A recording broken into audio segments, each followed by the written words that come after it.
This video is brought to you by me. For $1 a month, you can support the channel directly and help me keep doing what I love. Thanks for watching and supporting. I get very obsessed with things. For some of you who have been following my channel for a while, that might not be terribly surprising. As the channel has evolved and grown, I've dived into some of those obsessions I've had, like the 007 games, and most recently Resident Evil and the GameCube in general. The term obsession isn't something I throw around lightly. I have a personality that latches onto things, a lot of the time to an unhealthy level. These things become all I talk about, all I read about, all I collect, and all I learn about. I start to live and breathe these things. I very distinctly remember a note being sent home from my teacher one day saying I talk about Legos far more than anyone should be talking about Legos in class. Extreme-G was another example of my earliest obsessions. I'm not really sure what hooked me so much back then. But what will happen is, I'll get so involved with something so quickly and passionately that I'll wear myself out on it very quickly to the point where I'm sick of it, and I'll drop it shortly after. The process repeats with the next obsession, and so on. The same thing happened with Extreme-G. Sure enough, when I was looking through my stack of games to figure out what I wanted to play and talk about, I realized that it might have been 15 years since I last put the cartridge into my N64. After returning to this series I'd once loved but forgotten, I wanted to learn more about the series and how it became this overlooked group of games in the Acclaim library, and what I found was that Extreme-G was a labor of love. We'll dive into it later, but IGN has an excellent multi-part developer blog about the last game's development cycle, and while I cannot wait to get into that, we need to start at the beginning. So let's hop into our Tron bikes and set our GPS to fun as we dive into Extreme-G.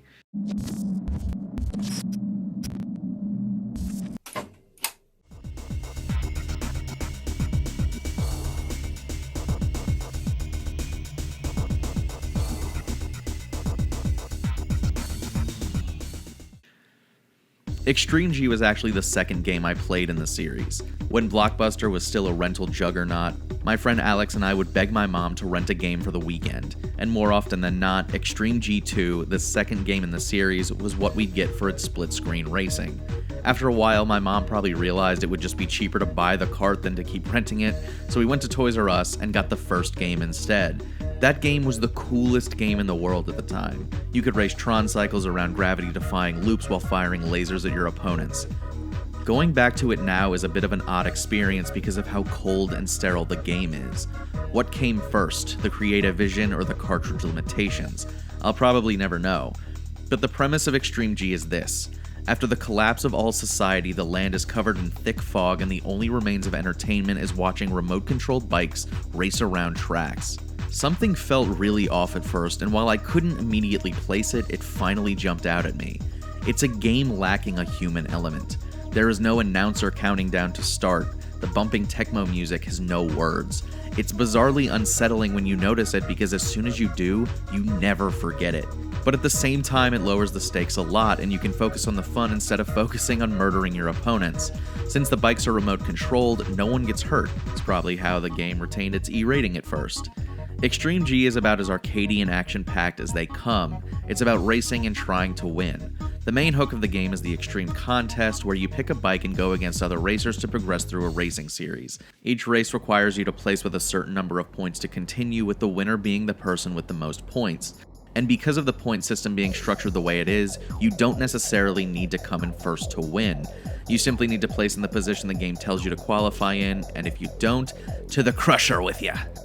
Extreme-G is incredibly fast-paced, and the game's sense of speed adequately reflects that you're flying down a track going hundreds of miles an hour. You'll have to react quickly to pick up weapons as you go that can help you slow down or destroy your opponents. The tracks you race on are all varied and interesting to look at, but they're a bit bland. My biggest issue with the game has more to do with the console's fog. In a game as fast-paced as this, the haze makes it downright difficult to see obstacles and turns approaching, meaning you're going to be pinballing off the walls a lot until you memorize the track layouts. But rest assured, you will learn the track layouts pretty early on. In terms of content, the game has more to offer than I was expecting, with 12 tracks in total and the ability to unlock cheat codes. Unfortunately though, the 8 bikes you are presented with only expands to 10 by the time everything is unlocked. I love their designs though, and looking at them, the memories came rushing back. Grimace, the purple bike with the shark teeth, reminds me of a spin on a World War II bomber plane, and the cover bike Muga with its yellow and green camo is just bizarre. But looks aren't everything. Their stats are broken down into 5 different categories: acceleration, top speed, handling, shield power, and onboard weapon rating. Most of these are pretty self-explanatory, but speed is more important than anything in the first entry. If you think you're going to be bouncing off the walls, you should look at handling too, but speed. Always look at speed. As for shield, this describes how much damage you can take before your vehicle explodes. With opponents able to fire weapons at you, you're going to want something that is at least stronger than a single sheet of printer paper. In the game, there are 2 kinds of weapons, the pickups and the onboard weapons. The pickups are a lot like item boxes in Mario Kart, except instead of a random selection, they're all labeled, so you know what you're getting. The icon pickups could be better described, and they're a bit tough to read as you're whipping past them. The other kind of weapon is the onboard weapon that comes built into the bike that you can use from the get-go of every race. The onboard weapon statistic attached to each bike describes how powerful your built-in weapon is. The bikes have different kinds of attacks, from machine gun fire-like spheres to laser beams. There are downsides and upsides to each one, and they're worth experimenting with to see which kind gels with your playstyle. But to me, the biggest problem with every weapon is, you can't really refill your ammo once you use it, so you have to be really particular and careful with when and how you use them. Overall, I was a bit surprised at how well this game holds up. It's, albeit a little simple, but I still had a lot of fun with it. And if you play with the default controls, the game does pass the patented under 10 hours hamburger test of letting you play the game one-handed. Snack time approved. Do I understand why I took to this game so much as a kid? Yeah, mostly. The game is simple, easy to grasp, and features this fantastical post-apocalyptic universe where all that's left is racing, where bikes fly at 400 miles per hour and launch rockets and shockwaves at each other. Pretty easy to see, really. But for as long as it's been since I've played Extreme-G, I was really interested to see how XG2 stood up. Now that we're so far removed from its release, how has it aged compared to the first game? Let's find out.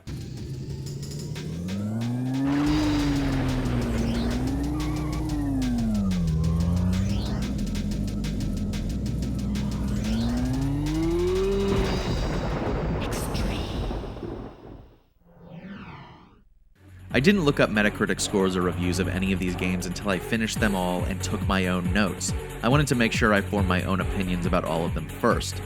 But after I wrote down my ideas and what I thought, I looked back at what the critics had to say about the game. Would you believe I don't agree with most of them? Looking back on my mostly positive notes on this game and considering it a vast improvement over the first entry in the series, I was surprised at how lukewarm the reception was. Maybe we have another Cruisin' USA situation on our hands where I'm happy with this cartridge I bought for $8 on eBay, and the people who paid full retail price weren't happy with the product. I can't really speak to that because that was then and this is now, but all I can say is how happy I was when I put the controller down this time.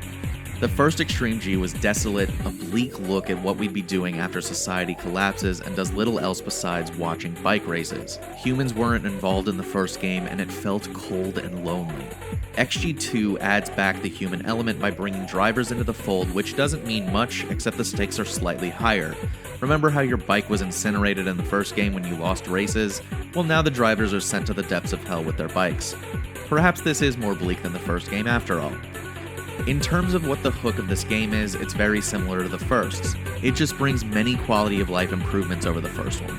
The sense of speed in this game is overall slower, which I think is a welcome change because with these tracks having so many unexpected turns, you can react appropriately instead of whacking a wall. As you race, your onboard weapons hit really hard, much more than the first game, and I think that makes everything a lot more fun. Being able to slow down the other racers by hitting them with the weapons you already have makes them much more worthwhile, and unlike the first game, you can refill your weapons and shield by taking a risk and taking shortcuts to get to the regeneration track. The pickup weapons are also as varied as they were in the first game. These are a lot of projectiles, shields, and some OP weapons like a ring that locks onto nearby drivers and hits them with a machine gun fire of green orbs. They're a lot of fun, and they're only made better by the slower speed, allowing you to aim a little bit more easily. XG2 doesn't reinvent the wheel, and I think that played against it in the review scores from back in the day. However, taking an already good game and making it better isn't really a bad thing in my opinion. In fact, it led to a lot of good. The tracks cleverly maximize space on the cartridge by having branching pathways blocked by barriers, meaning they can reuse the tracks while giving alternate layouts. They also varied and offered more to look at, like the jungle or nuclear waste plants. However, not everything is perfect. On native hardware, the game really struggles to maintain a stable frame rate a lot of the time, which I normally don't mention or obsess over, but it happens so much in this game that I have to at least mention it if you decide to check it out. This might be an issue for you, or you can find an alternate method of playing it to get it running at a better, smoother frame rate. My biggest issue of all that might be more difficult to fix is the game's reliance on lighting effects as both ambience and as a challenge that just doesn't work at all on the N64. Lights off and TV brightness at max, this game is still incredibly difficult to see. There are many times you'll be driving in total darkness unless you get a very specific flashlight power-up. It became really grating not knowing what direction I was supposed to go. More often than not, I just held accelerate and let the walls guide me to the end of the tunnel. That was easily the worst part of the game. In fact, it was so dark and difficult to see, the game actually crashed and I didn't even know. When selecting vehicles, stats are also really confusing, and some vehicles are in classes that don't qualify for certain tournaments. But the game does a bad job of explaining that. I used a superbike in one tournament, and after coming in first, I learned it didn't count. The scoring and qualification system is pretty messed up too. Your points should be the end-all as you earn points depending on what place you come in. Only I finished a tournament with 20 more points than the person who finished in second, but I had one final bad race and lost the entire tournament thanks to a fluke, even though I had plenty of points to come in first. XG2 is a really good game hindered by some poor creative decisions. Overall, this game is a huge improvement over the first game. Just a couple of really frustrating issues prevent it from being a higher tier N64 game. It's still worth playing because it's so different from a lot of games on the system, and if you ask me directly, I'd say this is probably the better game of the original two on the N64. Not that the first one is bad, but the improvements over the first give it the edge.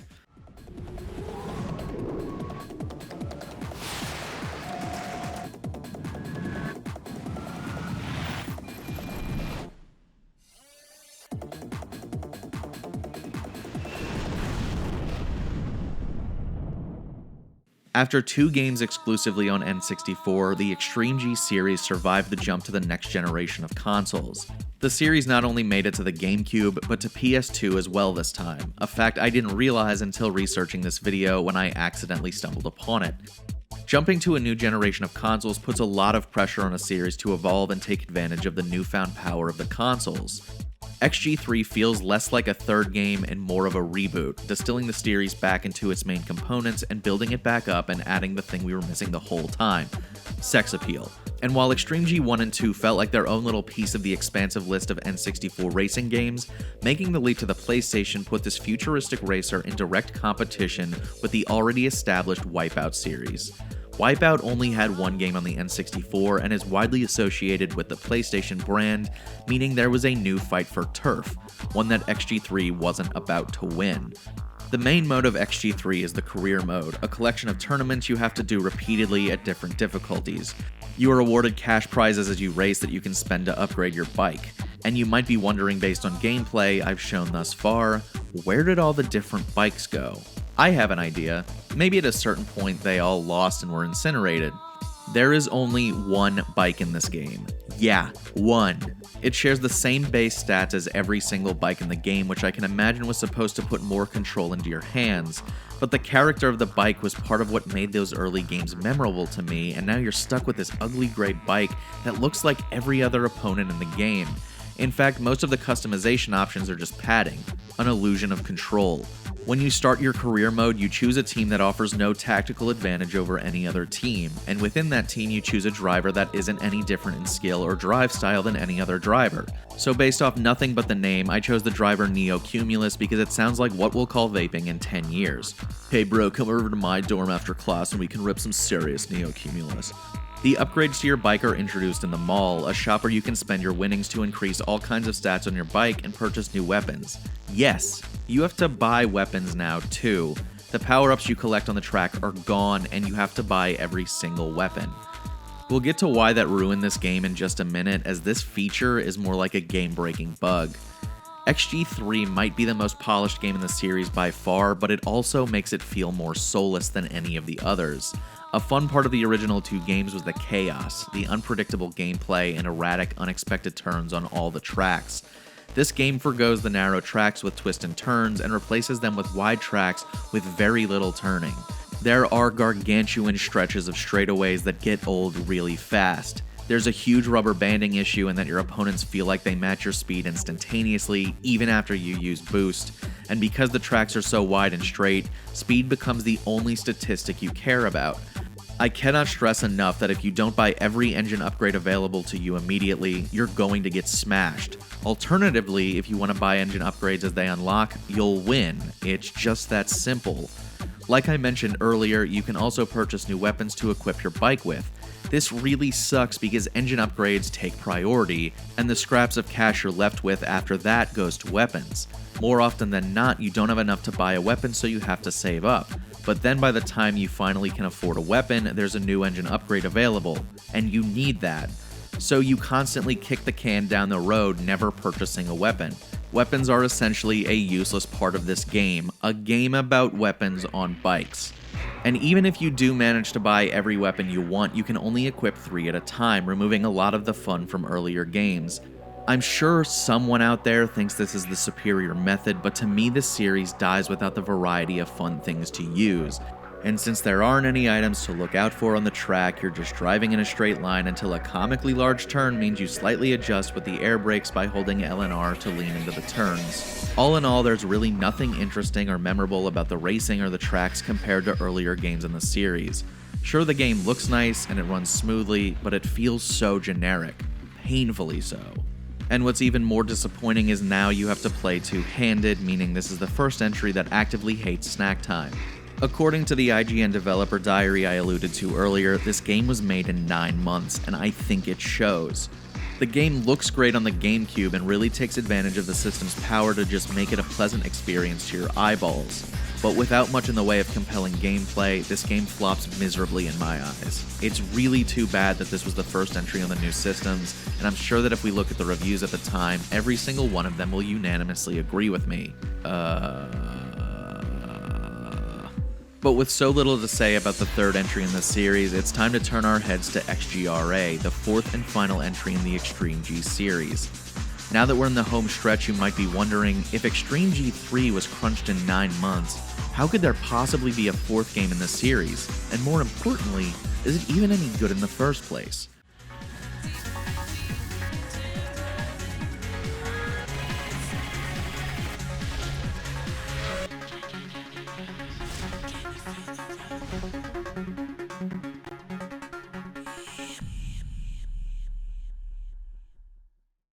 In my experience, games and movies that are the final entry in their respective series usually are the reasons the series died with them. However, in the case of XGRA, Acclaim's issues as a company were becoming too much of a burden to bear for any one game or series to transcend them. XGRA wasn't the company's swan song, but the band was definitely tuning up for the final dance. XGRA was lost and overlooked by the general public, leading to underwhelming sales. I mean, I didn't even realize this game existed until February of 2021. But poor sales were becoming more common for Acclaim at this time, and that certainly didn't help the company fix their series of slip-ups, bad bets, and lawsuits. The wrestling organization Extreme Championship Wrestling went under while still owing Acclaim money, proving there's nothing more hardcore than not honoring contracts. Of course, Acclaim wasn't exclusively the victim in this story, as Dave Mirra famously disowned the biking title BMX XXX for displaying full-motion video with questionable scenes and nudity. They were also sued by many other former partners like Mary-Kate and Ashley Olsen for unpaid royalties, showing the company learned their lesson from ECW, the wrong one, that it's fine to not pay people agreed amounts. And that's not even to mention the ill-advised marketing tactics like paying people to name their child Turok, reimbursing speeding tickets to promote Burnout 2 that was understandably re-examined and cancelled, and advertising Shadow Man 2 on real tombstones? Needless to say, with all this happening and forcing the company to close a year after release, XGRA never really stood a chance in saving the company or the series. But now that we're 18 years removed from the game's release, we can take a look back and view the title for what it is without the company's storm cloud of crap surrounding it. And what it is the best game in the Extreme-G series, and it's not even close. Let me be abundantly clear, I thought the Extreme-G series ended with XG3 until a few months ago. When I was laying the groundwork for this video, I was reading the hype-up advertisements around the series, and imagine my shock and terror when I realized I was going to have to play a whole additional 4th game for this. And not only was this the unknown 4th game in the series, but it also quote-unquote killed the series, right? My expectations were low, to put it gently. And after how mediocre I found XG3, I wasn't expecting to be absolutely stunned by how good it is. I can't say for sure, but this game feels like the devs knew this was Extreme-G's last ride, and as such they hit the pedal as hard as they could to end the series better than it ever was by combining everything good about each individual game into one chaotic blowout bash to say goodbye. In fact, in terms of development, lead designer of XGRA Chris Whiteside said that this game was one of his best experiences in his career because the team was so tight-knit and communicated so well to get over obstacles, and even went so far as saying that the ability to carry out their vision for the game was a gift from Acclaim.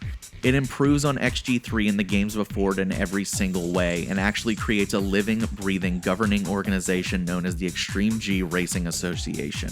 According to the developer diaries, the feel of race day and the teams and the sponsors were something the dev team really wanted to nail, as it played into what they called the Extreme-G Real angle. They wanted to make a simulation of what a futuristic racing league would be like, and they spent a lot of time crafting the little details like color commentators before races, and a news network covering the races named Sports Interactive News Network, and I think they've captured it beautifully. But the high level of care goes past just the cosmetic aspect, it bleeds into the gameplay. The unpredictability that was missing from XG3 returns, and not a moment too soon. Everything is cranked up to 11, from racing teams to the career mode to the tracks. Where there was only one upgradable bike in XG3, XGRA has 3 bikes, which sounds more limited than it is. The bikes are deeply customizable, and in single player, it's reliant on the decisions you make in career mode. The career mode is great. Your first mission is a qualifying tournament to see if any teams want to sign you to a contract. After this first set of races that's designed to help you get your bearings, you unlock the ability to choose a team that you'll temporarily work for until your contract is up. These contracts last the length of a tournament with a set number of events where you want to place first overall. Obviously you want to win every event, but there are also secondary objectives where you want to take out other racers as well as get the fastest lap. In this game, choosing teams actually matters because each individual team tunes the bikes in unique ways and decks them out in custom liveries with sponsors and stickers. So if you notice your bike is struggling around corners, sign with a team that helps tune bikes toward handling. And remember, choosing a team isn't permanent. If you decide you aren't a fan of your current tuning, you can always sign with a different team. The racer you choose also tunes your bikes and stats independent of the team you choose. These, however, are permanent because you can only choose one racer at the beginning. So with the riders and teams, customizing your build-out can last a long time, and you can tinker with it endlessly to lock in what kind of racing experience you want to have. I really wanted to focus on the customization because the objectives are pretty standard and familiar from the earlier games. Just win. Now that's not to say the events aren't varied, because they are. There are standard races where weapons are turned off for the pure racing experience, burn-offs which are shorter races, endurance races which are the opposite of burn-offs and overstay their welcome with how long they are, and extreme weather which for the most part besides a couple of outliers affects your vision, which is mostly little more than a minor inconvenience. And lastly, there is Warmonger, which is a type of race where the stakes are high with cannons lining the track taking shots at all the racers. Besides Warmonger and extreme weather, the event types are exactly what you'd expect from an arcade racer.